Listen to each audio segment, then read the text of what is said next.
দাদা কিছুক্ষণ আগে তৃণমূল নেত্রী তিনজন সাংসদ তারা দুজন সাংসদকে নিয়ে ইলেকশন কমিশনে গেছিলেন, 15 জন সদস্য ছিলেন সেখানে।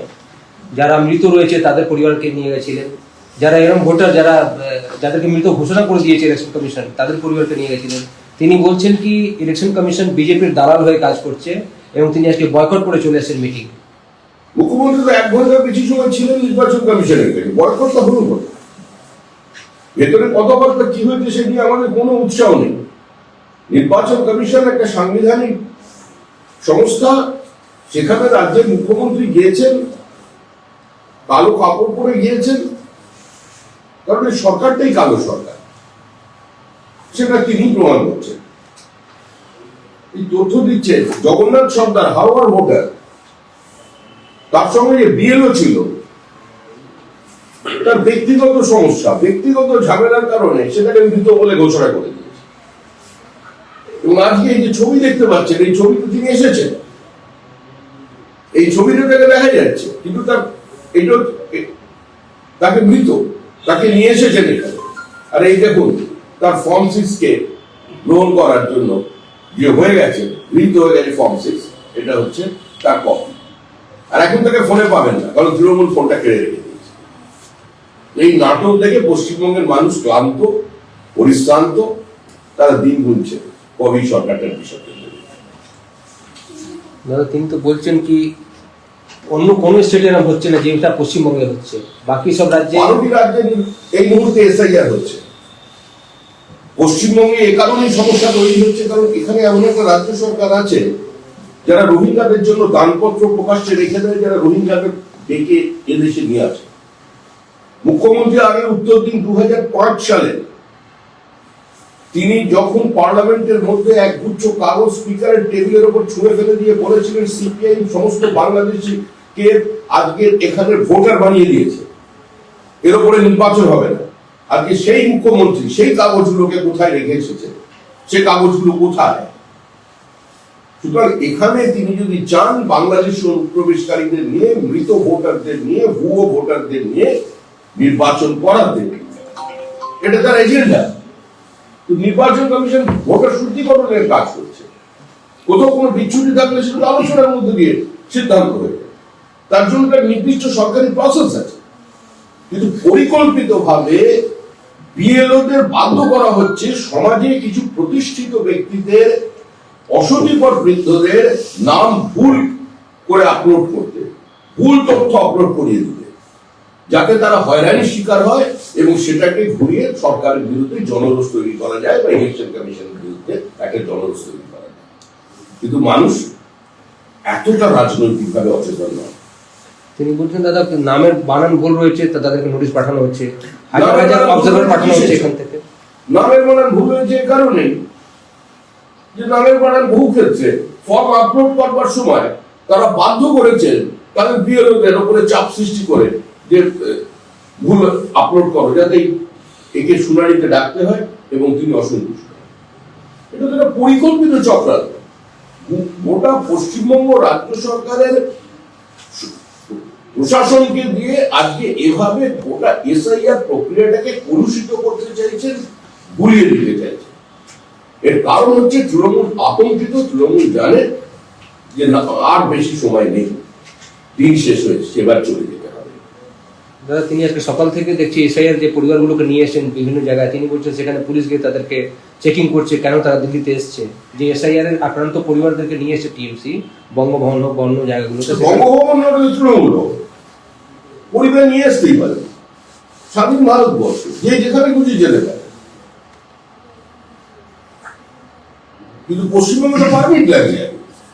বিরোধী দল নেতাই মিটিং করতে গেলে তাকে 104 বার কলকাতা হাইকোর্টে শরণাপন্ন হতে হয়েছে। বিজেপির নির্বাচিত জনপ্রতিনিধিরা তারা নিজেদের ভোটারের কাছে পৌঁছতে পারছে না, সভা সমিতি করতে পারছে না। এটাই তো পশ্চিমবঙ্গের চিত্র। ক্ষমতায় আসবার পর তো বলে দিয়েছিলেন কোন সংবাদপত্র পড়তে হবে, কোনটা পড়তে হবে না।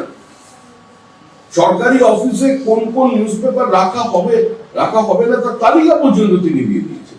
কিন্তু কোনো গণতান্ত্রিক ব্যবস্থা এই মুহূর্তে পশ্চিমবঙ্গে নেই, সেটা পশ্চিমবঙ্গের মানুষ বোঝে। কিন্তু আজকে বলছেন তাদেরকে বাবা মায়ের কুণ্ডলী খুঁজে বের করা হচ্ছে, কোথা থেকে এখন বের করবে বাবা মায়ের কুণ্ডলী, জন্মপত্র, কুণ্ডলী বলছেন, বাবা মায়ের কুণ্ডলী খুঁজছে এসআইআর।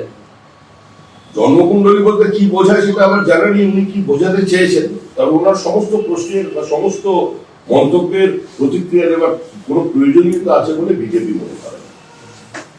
12টি রাজ্যের কোন রাজ্যের মুখ্যমন্ত্রীকে এভাবে পথে নামতে দেখা যায়নি। আর উনি হরিয়ানার প্রসঙ্গ তুলেছেন। হরিয়ানায় কোনো এসআইআর হয়নি।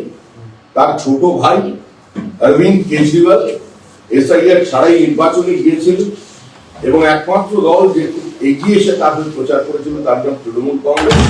কিন্তু ভাই চলে গেছে, দিদি ভাই যাবে।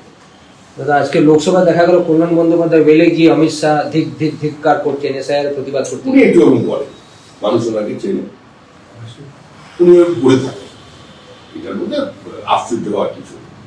দিদির সঙ্গে উনি ইলেকশন কমিশনে গেছিলেন, প্রায়োরিটি আছে এসআইআর এর যুদ্ধে, তিনিও আজকে ইলেকশন কমিশনে গেছিলেন সিএম এর সঙ্গে। হ্যাঁ, আগে ওনাকে দলকে দায়িত্ব দিয়েছিল ওইখানে গিয়ে ধিক্কার করার, প্রধানমন্ত্রীর পাশে চলে যাওয়ার। এখন দল দায়িত্ব দিয়েছে ওই ভুয়ো ভোটার এর গল্পটাকে প্রতিষ্ঠিত করবার জন্য নির্বাচন কমিশনে যাওয়ার। দুটোই তিনি দায়িত্ব সহকারে পালন করেছেন। দাদা, আজকে মমতা বন্দ্যোপাধ্যায় এটাও বলছেন কি উনি অনেক ইলেকশন কমিশন দেখেছেন কিন্তু এই ধরনের ইলেকশন কমিশন কখনো দেখেননি। এই ধরনের ইলেকশন কমিশন কখনো দেখেনি, কুর্সি বাঁচানোর জন্য তারা কাজ করছে। এরা তো বেশি দিন থাকবেন না, তোতা পাখি হয়ে কাজ করছে, হিজ মাস্টার্স ভয়েস হয়ে গেছে ইলেকশন কমিশন। পশ্চিমবঙ্গের নির্বাচন কমিশনকে পশ্চিমবঙ্গের মানুষ দেখেছে, পশ্চিমবঙ্গের মানুষ পশ্চিমবঙ্গে পঞ্চায়েত নির্বাচন দেখেছে, মিউনিসিপ্যালিটি নির্বাচন দেখেছে, কর্পোরেশনের নির্বাচন দেখেছে। নির্বাচনটা তৃণমূলের কাছে কোনো চয়েস নয়, কম্পালশন। তৃণমূল কংগ্রেস কোন গণতান্ত্রিক ব্যবস্থায় বিশ্বাস করে না। तृणमूल कांग्रेस का पास चुनाव कोई चॉइस नहीं है, उसका कंपल्शन है। वो चुनाव आयोग का खिलाफ बोल रहे हैं, कोई पत्रकार का खिलाफ बोल रहे हैं, कभी महामहिम राज्यपाल के खिलाफ बोल रहे हैं, कभी न्यायाधीश का बारे में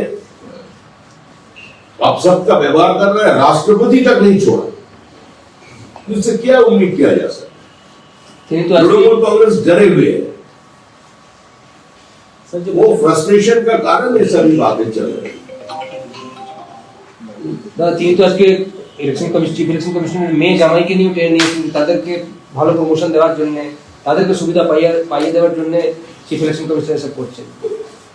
দেশের মানুষ দেখছেন যে একজন মুখ্যমন্ত্রী কিভাবে একজন সাংবিধানিক পদে থাকা এই উচ্চতার মানুষকে কতটা ব্যক্তিগত আক্রমণ কোন স্তরে নিয়ে যেতে পারেন। এতে আর যাই হোক, পশ্চিমবঙ্গের মুখ উজ্জ্বল হচ্ছে। আজকে পশ্চিমবঙ্গের মানুষের জন্য একটা কালো দিন। দাদা, আগামীকাল সুপ্রিম কোর্টে ইডি আইপ্যাক মামলা শুনানি রয়েছে। সেখানে একদিকে যেখানে ইডি অভিযোগ করেছে যে সেখানে তারা রেড করতে গেছেন, মুখ্যমন্ত্রী পাল্টা এসে তাদের সব জিনিসপত্র নিয়ে চলে গেছেন, চুরি ডাকাতির কেস তারা চাইছেন তার বিরুদ্ধে হোক। টিএমসি বলছে কি তাদের পলিটিক্যাল যে সিক্রেট ছিল সেটা আপনাদের জন্য চুরি করতে গেছিল ইলেকশন কমিশন, মুখ্যমন্ত্রী কোনো খারাপ কাজ করেননি। আপনারা কি চাইবেন আগামীকাল হিয়ারিং এ কি হোক? সুপ্রিম কোর্টে এখন রয়েছে বিচারাধীন। বিষয়টা তো মুখ্যমন্ত্রীর সঙ্গে ইডি, কেন্দ্রে যে সরকারটা রয়েছে এটা ভারত সরকার, আর পশ্চিমবঙ্গে যে সরকারটা চলেছে এটা পশ্চিমবঙ্গ রাজ্য সরকার নয়, তৃণমূল কংগ্রেস সরকার।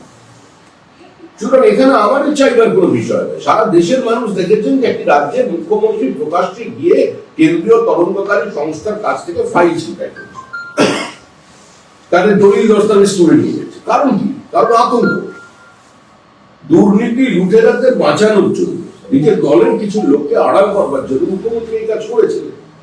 এটাই পাবলিক পারসেপশন, এটা পশ্চিমবঙ্গের মানুষ বিশ্বাস করে। যতই করো মামলা, বিজেপি নেবে বাংলা। আমাদের ভিডিও ভালো লাগলে লাইক এবং শেয়ার করুন। কমেন্ট সেকশনে গিয়ে জানান আপনাদের মতামত।